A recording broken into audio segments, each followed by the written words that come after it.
I thought I'd do a bit of a update, as it has been a long time since I've been on YouTube. Excuse the lighting, I'm in somewhere that you won't know.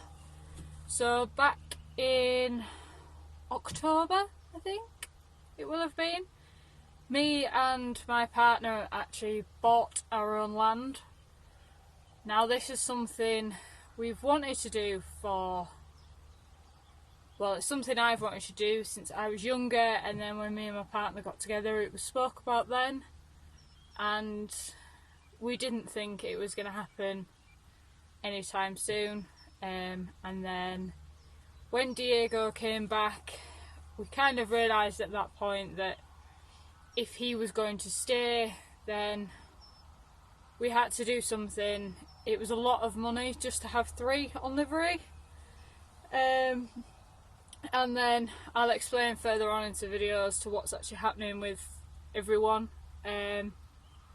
So yeah, we decided to set out on a little venture, and we've bought 5 acres.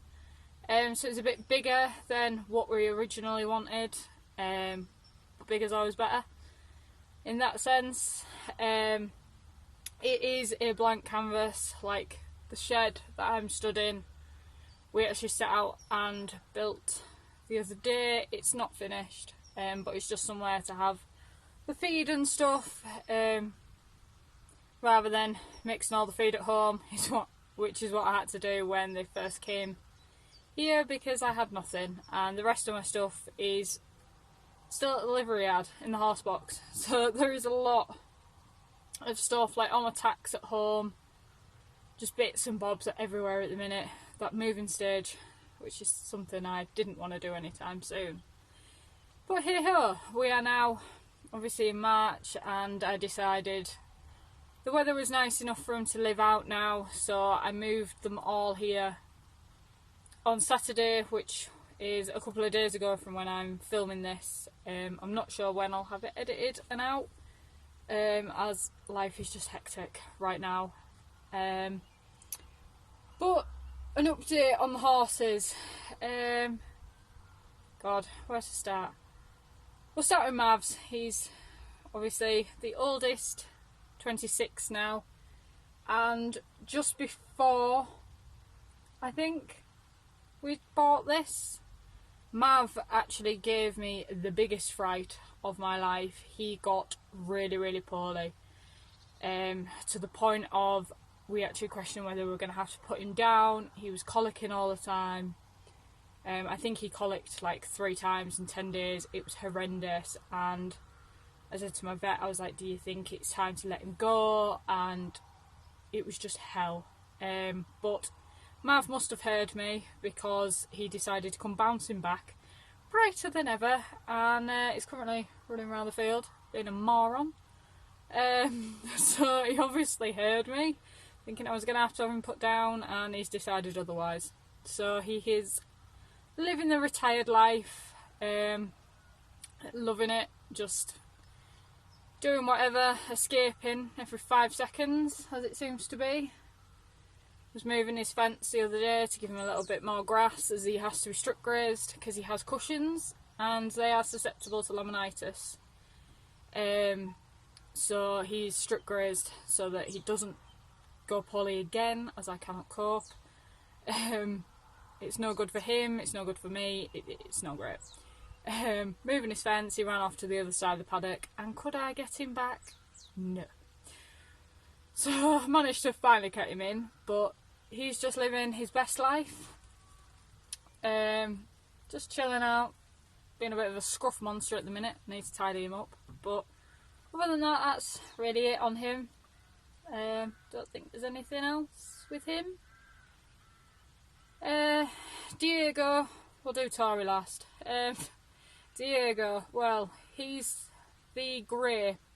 So if you guys have watched my channel previously, you will know he was out on loan and he came back for being a bit of a diva.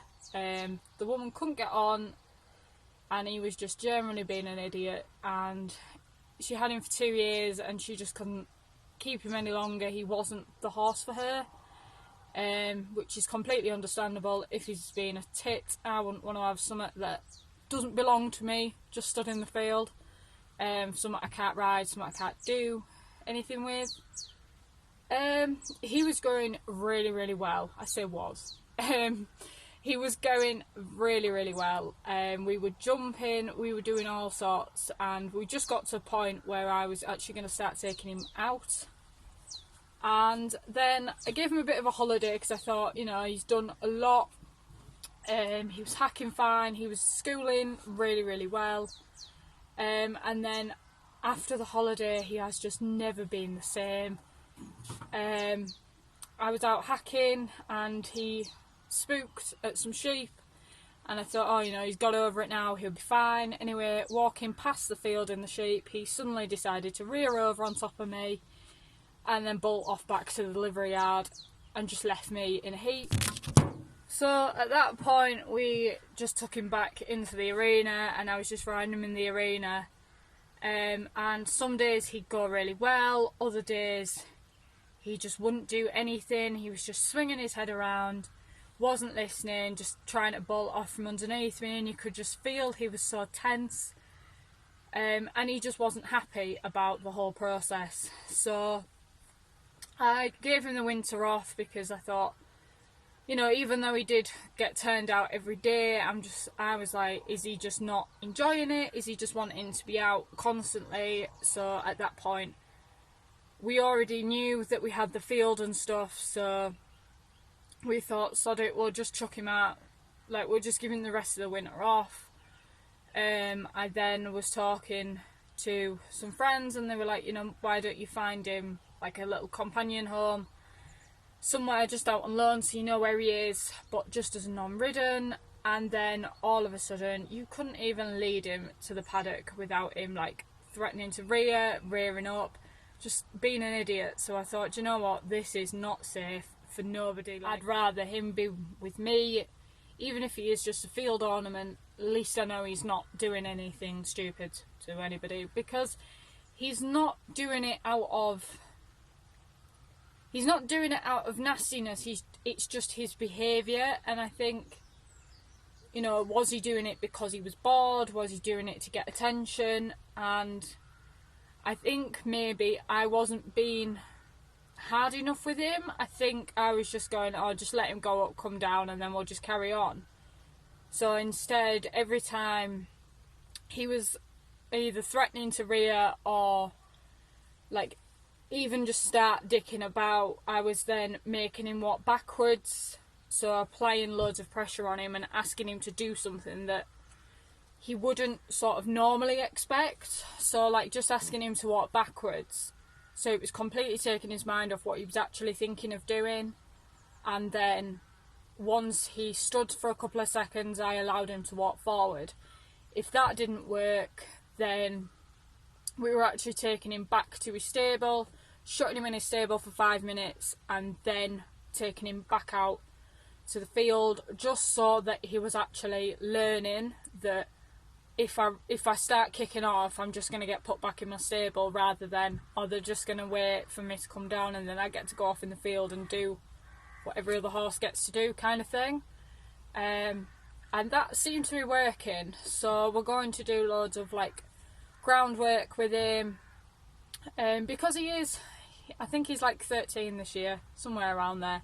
So he's not young, but he's not old. So I'm just going to do like loads of groundwork and just see if there is a sensible horse in there, and just sort of scrap the riding for now. I may never ride him again, I don't actually know. Just do like a couple of sessions on the lunge and just see if I can get him to actually listen to me and respect me as sort of his, I don't know if leader's the right word, but just get him to respect me and respect the fact that he can't be an idiot and get his own way all the time. So yeah, I will put in some videos of us actually like when he was going really well and stuff, because he is the sweetest horse once you get past this behaviour. And you can stand and cuddle him all day and you know he's fine. Like, I'll go to the field, I'll take you guys with me in a minute after I've finished waffling. You know, you can stand and cuddle him all day and he'll literally do it. He won't care. He'll come running up to you the minute he sees you, and he's just so lovable. You've just got to get past his behaviour. So yeah, that's kind of everything that's going on with him. And on to Tori. Now, if you guys, any of you guys follow me on Instagram, you will know Tori hasn't been sound in, I'd like to say, good 11 months. Possibly not 11 months. Somewhere around that. Majority of the time of when my YouTube videos kind of stopped. So we were having some jump lessons and stuff to get us back ready to go out competing, as we hadn't done it in quite a while. So I thought we'll brush up on stuff and go out, because our last competition that we went to didn't exactly go to plan. And everything was going really well, and then I noticed sort of on the odd time she wasn't awfully sound, but then by the time I don't know, I pushed her sort of forward and I kind of gave it a bit. I didn't sort of pull her up to the minute she was sound. Now I don't know if that's the wrong way to go about it. It was just how I was doing it. And then next minute she'd be sound, and I was kind of like, well, what's going on? So I had my vet come out and check her out.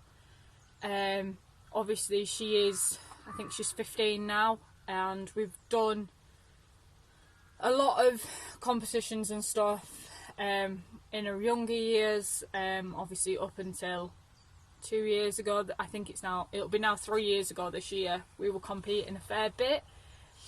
And so she had her coughing joints injected because they were quite inflamed, and my vet was just like, you know, just see how she goes kind of thing. And anyway, I think possibly like 8 weeks later we were back to the sound. And even now at this point, she'd sort of, the more you did, she'd get better, but she wouldn't get completely sound. And I was like, this isn't right. So I got the vet back out again, and we had some x-rays on her feet, as we had nerve blocks and stuff, and we did think it was going on in her feet, because when she was nerve blocked in both front feet, she was sound, like she was fine. And then so the vet came out again, and she then had her, I can't remember which way we did it. I think the next way we went around it was, we had the x-rays and she was showing navicular changes in one foot, but wasn't in the one that she's now lame on, which is quite weird. So we then went for like shoes that were like a bit of a wedge on, to sort of lift the back of her foot to try and give her naviculars a break. And she had like this shock absorbing sort of stuff in the back of her shoes as well. And so we left her for 6 weeks on them, and then we then tried to bring her back into work, and she was still off. So at that point, my vet injected one foot in her navicular bursa, I think it's called. Injected that foot, and then left her a bit, and then we started to try and bring her back into work, and she still wasn't sound. I thought it was the other foot, which she hadn't had the injection in, and my vet came out and said nope, she's lame on the foot that she has had the injection in. So at this point we were kind of at a loss as to what was going on. You know, the shoes didn't do anything, the injection didn't do anything. So at that point I was pretty broken. Tori wasn't just a horse for me. She's been my best friend for years, and I think everyone who has horses kind of has that horse that is the horse, and you know, obviously she isn't the one I've had the longest. Mav is, but he's more, you know, he was never the competition horse. He was always one, you know, I had him from being 13, and he has also been my best friend, but he wasn't the one I was competing on a lot. It was Tori, and then to hear that, you know, the chances of her being sound were slim, like, I was just like, this is heartbreaking. Like, she's the horse that we did everything together, and now she's literally a field ornament.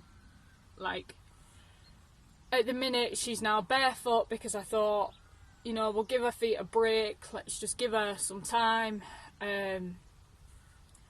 you know, and let her kind of decide what she's comfortable with doing, because don't get me wrong, if she wants to bolt across the field, she'll bolt across the field perfectly sound. Don't get it.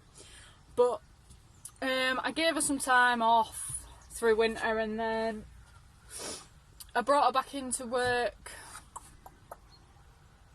not that long ago, because we trotted her up and she actually looked sound, which we found very bizarre. Don't get me wrong, I jumped at the chance to go get the tack and get on and start sort of walking her. Had a little bit of a trot, and she seemed fine. So we were doing just a lot of hacking, just because in the arena, like, she was locking onto the jump shed and just trying to bolt for it, and I was just like, this is just gonna, you know, it's gonna make her worse. So I started doing a bit of hacking, just in walk and like a tiniest bit of trot, just to kind of let her decide what she was happy with doing and what she isn't. Because she loves going exploring, she loves being outside, that's her. So I was kind of like, even if we never jump again, I may be able to have, you know, her as a hack and be able to just go off and explore, and, you know, just so we can get her sound enough to do that. And then that was going really well. I was keeping it quite low, due to I didn't want to push her too far, and then I noticed she was quite short up front, so she wasn't like extending, and I don't know whether she was compensating for something again. And then she was dicking about in the field, and she was throwing all sorts of funny shapes, and she came in and I was just stood talking to someone on the yard, and I noticed the leg that she is worse on was shaking, and I mean shaking. So at that point I called a halt to me riding again, because I thought she's done something to this foot.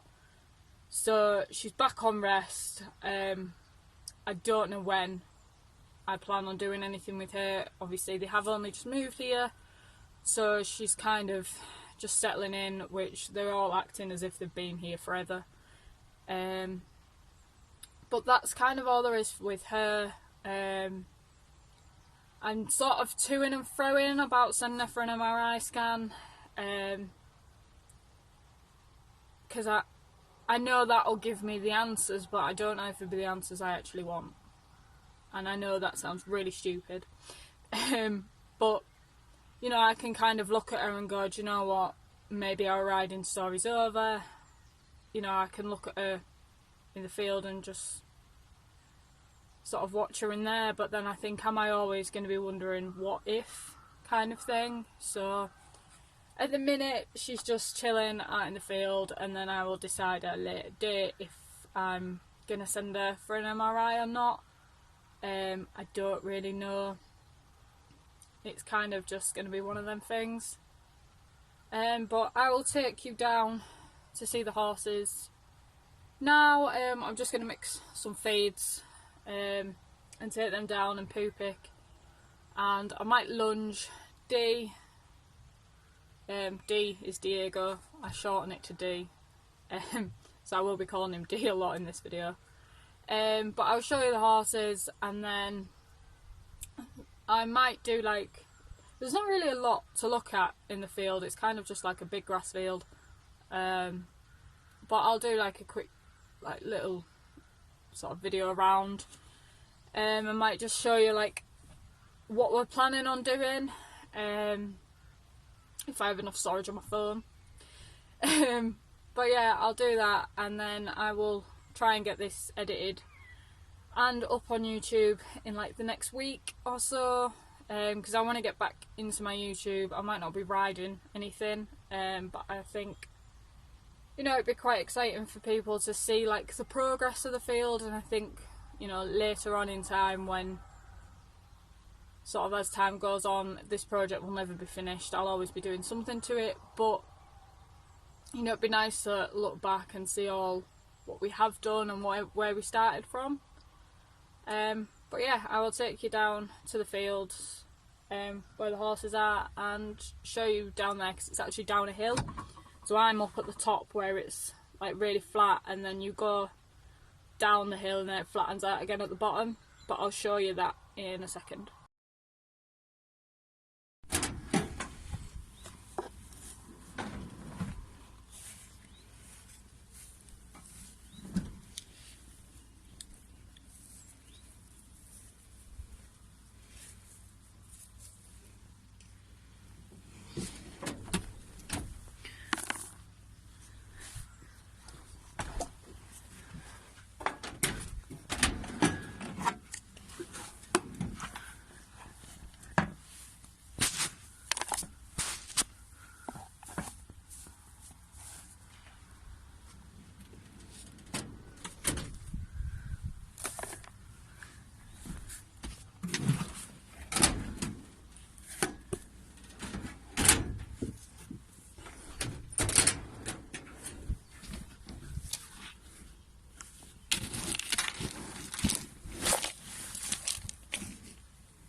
For anyone wondering, that stuff is different to that stuff. I need to do like an updated feed routine, because everything's changed, as Mav is a fussy sod. Need the stirrer. Yeah, Mav's a fussy sod who'll only eat certain stuff now.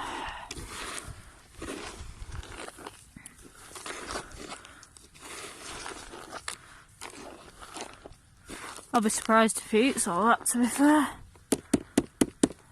Gone a bit overboard. That's Diego's. We went red for Danger. Thought it was quite funny. Pink for Tori, blue for Mavs. Right, now I need to get the wheelbarrow and go down there. This is kind of the view from where I'm stood. That's our little feed shelter. Don't judge, it's not finished. It'll look like all that bottom corner eventually when it's done, and then I have to paint it. But it'll do. It's literally just them two drawers, and it's full of stuff at the minute, and there will be a door on it. This is just a pile of pallets, because we made that out of pallets, so it's literally cost us like a couple of things of screws at the minute, which it does a job. Bags of poo that I need to get rid of.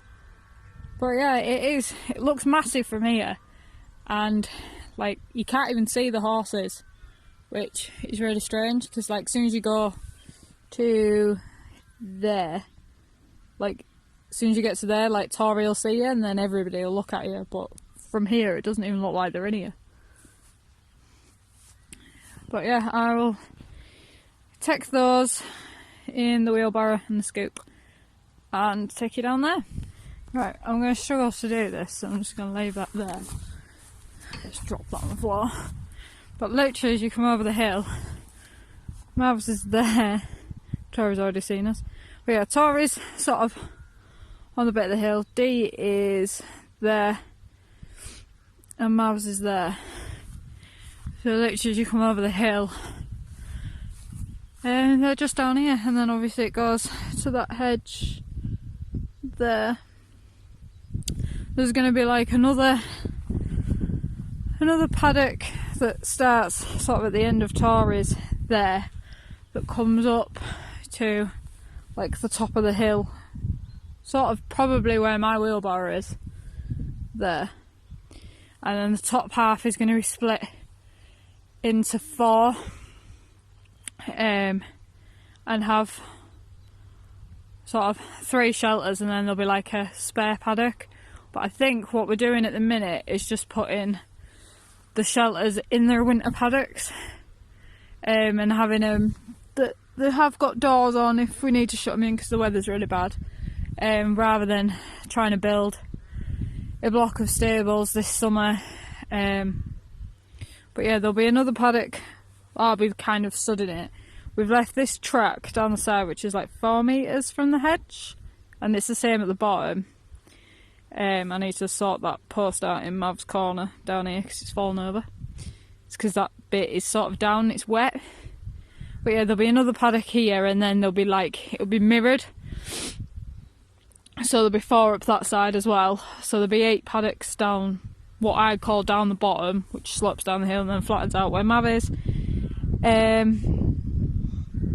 And then obviously there'll be 4 at that side, 4 at this side, and then 4 up this top bit. And there'll be 3 shelters because obviously I've only got 3 horses at the minute, unless I get a 4th, which might possibly be in the thing if I can find the right one, as I have enough with these 3. But yeah, there will be 4 paddocks with 3, if I get another one, that'll be 4 shelters at the top, and then we'll just strip graze it down this year, and then we might build a block of stables, I don't know. I'm going to see how the shelters work first. But yeah, I'm going to leave the feed up here out of sight at the minute, because I know if I go down here I'm going to upset everybody, and I want to lunge Diego first. So I need to go grab his head collar because I haven't brought a bridle because I'm an idiot. But yeah, I don't know if you saw her walking then. Let me just sort that out. But she doesn't look lame. She's only lame in trot, but I'm not going to trot her up because I'm not going to go through that. But yeah, I need to grab the little guy, which is there. He looks very small. Hi Tubbs! You'll see why we call her Tubbs in a minute when I show you. That's why she only gets a tiny amount of food, because she throws a strop if the boys get fed and she doesn't. But Mavs is hiding down there somewhere, you can't really see. There. But yeah, also the thing that throws me out is Mavs and Dee's water's over here, yet Tori's is over there. That really annoys me. I need to move it, but it's kind of where it landed. But yeah. Right, lunge the white one. See, this is the thing I was saying. Come on, bud. He's not going to do it now, but he just followed me from the fence to there. Excuse the fact that the sun is right in my eyes, but he is not coming anymore. No, he's like, I thought you had food.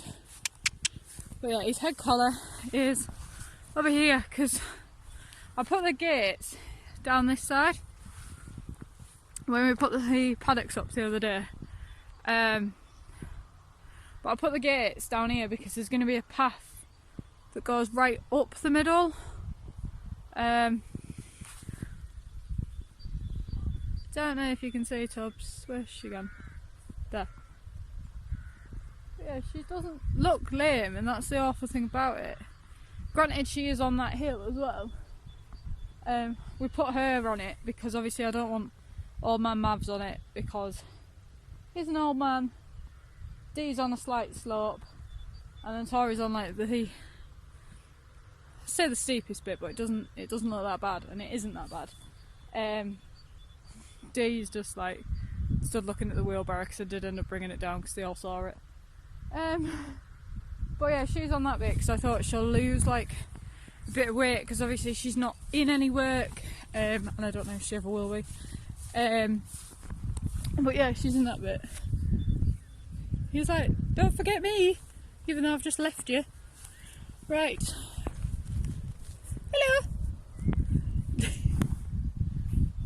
Getting right up in there. Right, I will show you a couple of clips of lunging him, even though he's walked off again. Yeah. It's going up the fence. Yeah, right, I'll get him and I'll show you a couple of clips. I'm not going to be doing a lot. But yeah, just a little bit, just to try and re-engage him, even though he just wants his tea. So, as expected, he was a little bit excited, and I did nearly lose him twice. But yeah, that's kind of what he is like. It is a bit of a shock to the system. After having most of the winter off. Good boy. Just cooling him off now. I didn't do a lot because he is a little bit excited, and obviously they are new here. They've only been here. This is day 3, so they've not been here long, but I just wanted to get him out of his paddock, which is only across from me, just to the other side of the field, so he could see some stuff, because Dee is very much he fixates on stuff. So if stuff moves from where it was once before, he like massively overreacts. Good. So I knew he'd kind of massively overreact from coming from literally there to here.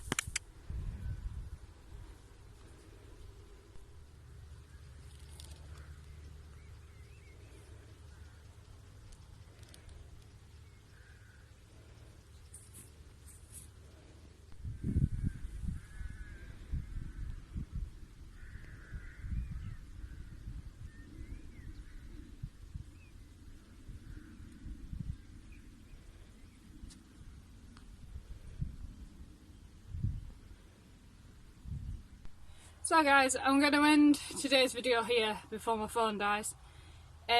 Sorry this video is a little bit rambly, but I hope that's kind of updated you all on where I've been. Hopefully I get this video out fairly quickly, and then I don't know if there'll be like a video every week, but I'll kind of pop up here and there to update you on like what's going on, where we've decided to put all the stables and stuff. I'll try film the next time that I'm putting all the paddocks up, as this time it was a little bit rushed because it only went up like 3 days before the horse actually moved in. Completely forgot to film anything, so next time now the horses are all here, I'll film putting all the paddocks up and stuff and show you all like what I've been doing, and yeah, so hopefully that's answered. If anyone is wondering where I've been and what's going on with horses and stuff, hopefully that answers everything, and I will see you all next time. Bye!